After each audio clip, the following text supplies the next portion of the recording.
Je navigue sur mon bateau, mais le mat à fond au calme préféré. Allez, opération d'entretien. Alors que j'ai jamais fait jusqu'à présent, mais je sais que ça avait été fait juste avant que j'achète le bateau. Donc maintenant, ça doit faire bientôt 5 ans, donc il est temps d'y revenir. Je vais, ça je l'ai déjà fait, vous pouvez le voir sur une précédente vidéo, vidanger le liquide de refroidissement. Mais c'est pas ça le but de l'opération. Le but de l'opération, c'est nettoyer l'échangeur. Alors pour ceux qui connaissent pas, un moteur de bateau inboard, c'est pas refroidi comme une voiture par le vent qui va refroidir le radiateur qui lui-même contient du liquide de refroidissement. C'est refroidi en fait par l'eau de mer qui passe dans un échangeur de température et qui refroidit à son tour par des petites canalisations, on appelle ça un nid d'abeille, le liquide de refroidissement qui lui-même refroidit le moteur. Et ça s'entretient puisque ce nid d'abeille là, il faut le sortir et vérifier qu'il n'est pas bouché puisque, ok, il y a la partie liquide de refroidissement, là il n'y a pas de trop de risque. Par contre, il y a la partie où circule l'eau de mer et quand bien même il y a un filtre à eau de mer, il peut y avoir des impuretés. Pour ceux qui ne changent pas leur impeller assez souvent, il peut y avoir des bouts d'impeller dedans. Moi, ça ne sera pas mon cas parce que je le change et j'ai jamais eu de souci de bout qui manquait sur l'impeller.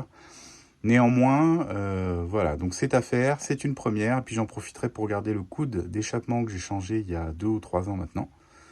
Donc pour checker que tout est ok, qu'il n'y a pas de problème de corrosion et le nettoyer également. À savoir, sur les moteurs Volvo, notamment le D1, alors que ce soit un 30, 20 ou autre chose, lui c'est un D1 30, il y a ce nid d'abeille qui va dans l'échangeur et parfois il y a aussi un problème au moment où on retire le coude d'échappement de corrosion. Alors, au niveau du coude d'échappement, oui, mais ça je sais où j'en suis. Mais au niveau de l'échangeur, j'espère que ce ne sera pas le cas parce que si c'est le cas, il faut que je démonte tout l'échangeur, que je le retire et que j'aille le faire recharger par un professionnel de manière à revenir à remettre de la matière. Voilà. Allez, c'est parti. D'abord, vidange du liquide de refroidissement.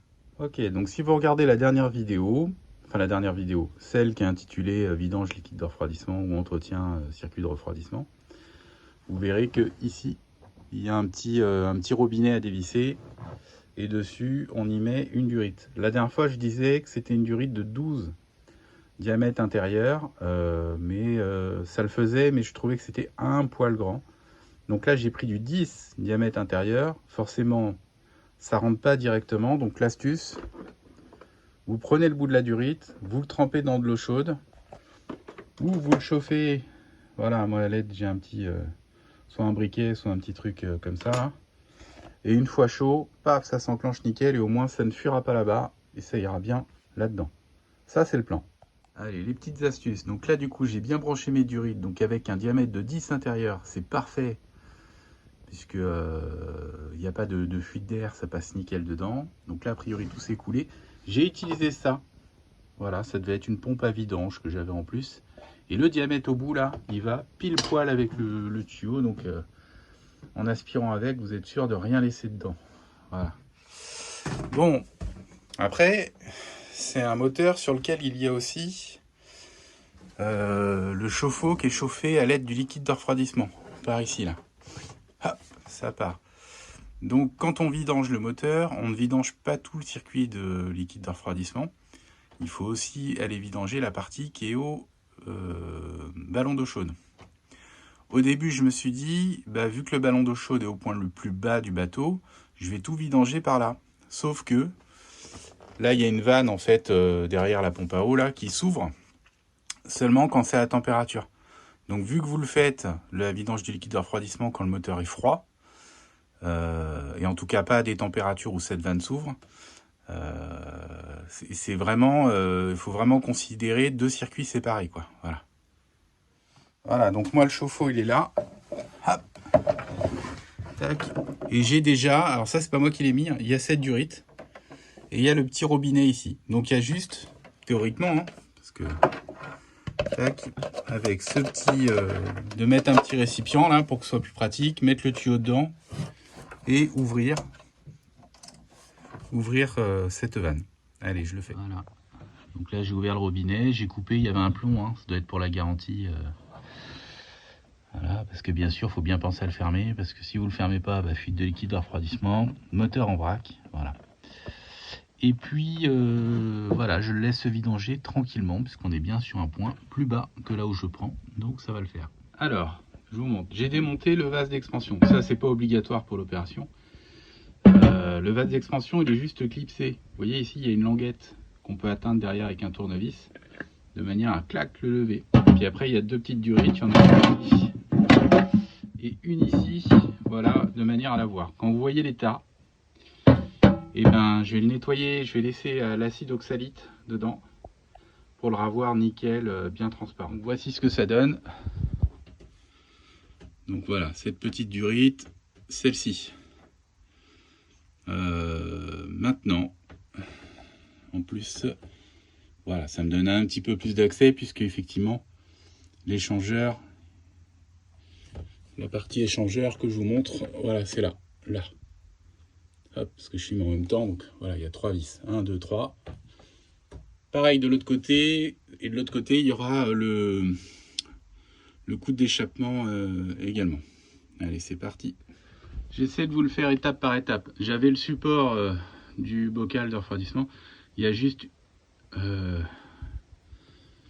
vis enfin un boulon de 10 là. Hop, comme ça on peut le décaler. Et là au moins on a vraiment l'accès pour dévisser et après pour faire glisser vers l'avant le nid d'abeille. Bon, j'ai vraiment été obligé de faire de la place. Donc j'ai démonté cette petite durite qu'elle est là. Hop, et cette grosse qu'elle est là. De manière à avoir vraiment accès aux trois vis qui sont là, que j'ai retiré. On commence à voir le nid d'abeille du coup à l'intérieur, qui a l'air pas trop mal vu d'ici, mais on va voir en ouvrant. Les vis, l'ancien mécano qui était intervenu dessus avait fait ça bien, c'était bien graissé. Heureusement, parce que c'était serré très très fort et j'ai eu du mal quand même pour que ça vienne. Alors si je tire dessus...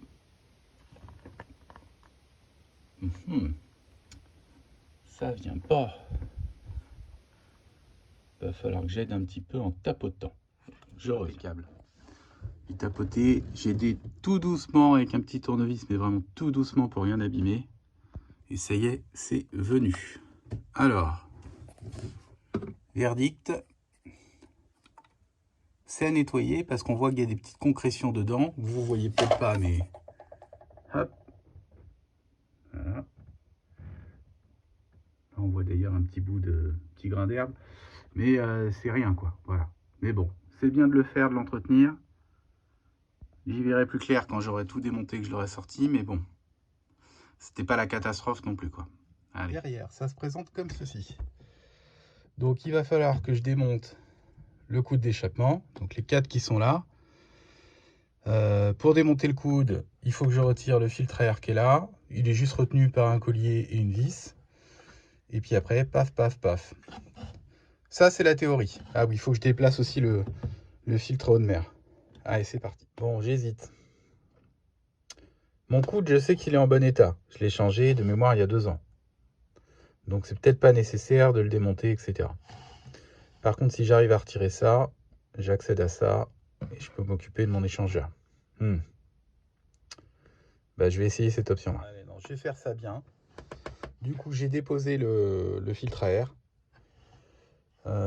pour avoir un bon accès aux vis, voilà, du coude d'échappement et démonter le coude. Quitte à être là, autant tout. J'ai bien fait de checker le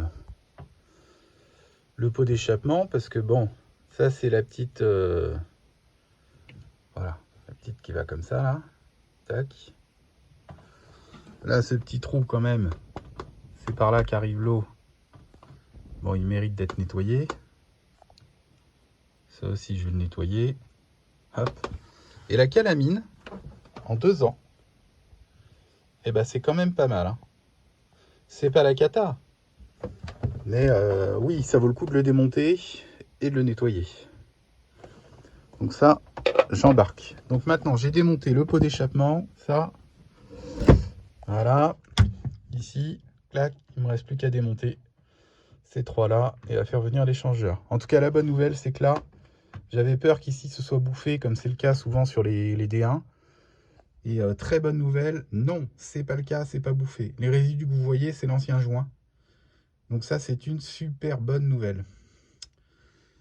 En tout cas, toutes les vis étaient graissées. Ça, c'est moi qui avais bien graissé aussi au niveau du coup d'échappement la dernière fois que j'ai monté. Et franchement, faut le faire, hein, parce que sinon c'est la galère et ça aide vraiment. Allez, je démonte ça. Par contre, à l'arrière, c'est moins bien débouché qu'à l'avant. Donc là, théoriquement, si je pousse, c'est censé y aller. Et ça, c'est la théorie. Bon. Là, je suis très content de l'avoir fait. Parce que voilà ce que ça donne. Vous voyez, on voit pas à travers tous les trous, loin de là. Il y en a une partie qui sont bouchées, donc il va avoir droit à un bon bain. Ça va pas lui faire de mal, hein. Puis là, voilà, c'était nécessaire, hein, quand on voit le... Non, je suis content parce que voilà, je l'ai pas démonté pour rien. Bon, alors voilà, pour l'échangeur, c'est fait. Il a eu un super bain au vinaigre. Il a été brossé, donc il est redevenu nickel. Bon, lui, je vais aller le remonter. Pour le coude, donc lui, ça a été peint avec 70% d'eau, 30% d'acide chlorhydrique. Ça a eu pour effet de tout décalaminer, etc. Donc pas de problème, mais également de décaper la peinture qui part. Voilà. Logique, c'est un décapant. Donc lui, avant que je le remonte, il aura droit à un coup de peinture. Et enfin, pour finir, le vase d'expansion. Donc lui, il est toujours rempli d'eau là. Donc j'ai de l'eau avec de l'acide oxalite, plus connu sous le nom de sel d'oseille. Et donc je suis censé devoir le récupérer un peu plus transparent qu'il était. Hein. C'est pas encore ça, mais c'est déjà beaucoup mieux. Et sinon, j'en ferai mon affaire, ça ira très bien. Et en attendant, lui, ça va être le premier que j'ai remonté, tranquillement. Donc, bien entendu, avant de se lancer dans des trucs comme ça, il faut acheter les joints qui vont sur l'échangeur exprès. Donc il vous en faut 4, 2, 3, 4. Et comme vous aurez démonté le coude d'échappement, il vous faut aussi le joint qui va bien pour le coude d'échappement. Donc lui, je me le garde pour plus tard, parce que c'est pas l'objet... Là, pour le moment, je remonte l'échangeur et donc je remplace les joints qui sont dessus.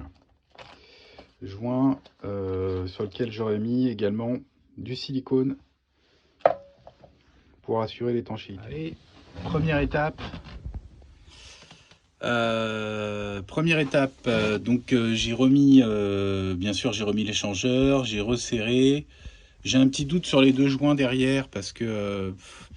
alors il y a un joint qui se met sur la cartouche une fois qu'elle est mise, qu'elle dépasse de l'autre côté. Vous la mettez autour de la cartouche, donc là il n'y a pas de problème. Et il y a un joint qui se met au niveau du capuchon, comme ça, là, ce gros capuchon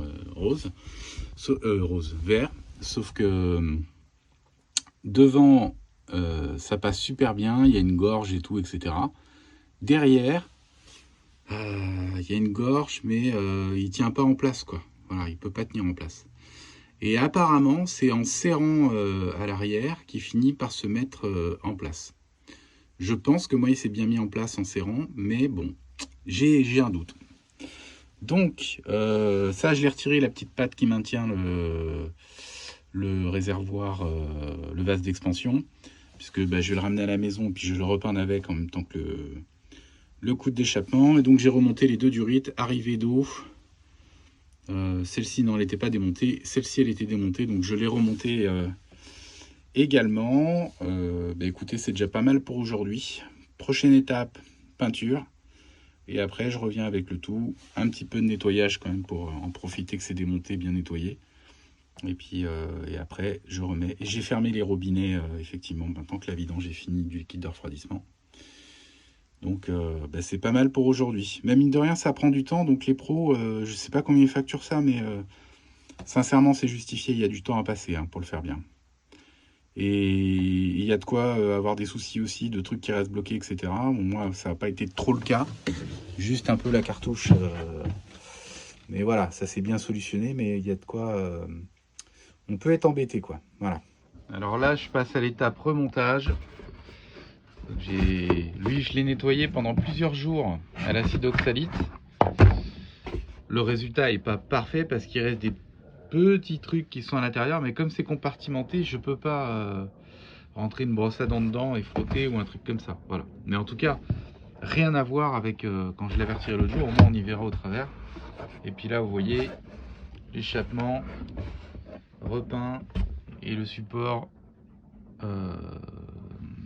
du vase d'expansion repeint également. Allez, c'est parti. Le remettre en place et puis après le vase d'expansion est remis et derrière vous voyez c'est un clips qui va se clipser là-dessus tout simplement. Donc il y a juste à coulisser et à clipser dessus. Forcément si je filme pas, voilà comme ça. Et je vais forcer un petit peu pour entendre le clac. Voilà, donc vase d'expansion remis, la pâte serrée et les deux durites, celle-ci et celle-ci, bien réinstallées sur le vase d'expansion. Prochaine étape, je remets le coude d'échappement, donc je l'ai ici, un joint tout neuf, et je remets bien le coude dessus. Vous avez vu, il y a un endroit là plus restreint qui va de ce côté-là, clac. J'arrive à filmer là où, voilà, comme ça, et l'autre là. Mais ça, vous le verrez assez facilement. Je vais vous parler de celui-ci par contre. J'ai galéré. Et effectivement, c'était expliqué sur aucune vidéo. Et sur les éclatés Volvo, c'est pas précisé non plus. On sait qu'il y a deux joints à ce niveau-là. Il y en a un, c'est évident, parce qu'en fait, sur la vidéo précédemment, vous m'avez vu vouloir pousser sur le nid d'abeille. Et il bougeait très peu. Mais en fait, c'est parce qu'il y a un petit joint qui est là, qui est sur tout le tour, qu'il faut retirer avant. Alors oui, pour certains, ça va paraître évident, mais là, sur le coup, moi, c'était pas, ça ne l'était pas. Donc, c'est pas grave, hein, j'ai vite compris. J'ai retiré le joint et après, effectivement, ça coulisse mieux. Et le deuxième joint, là, mystère. Je le voyais pas, j'avais beau regarder. Le truc, c'est qu'à l'intérieur de la coupelle, de l'autre côté, c'est noir. Le joint qui était dessus, c'est joint Volvo noir. Noir sur noir, sachant qu'il a été bien écrasé dans la rainure.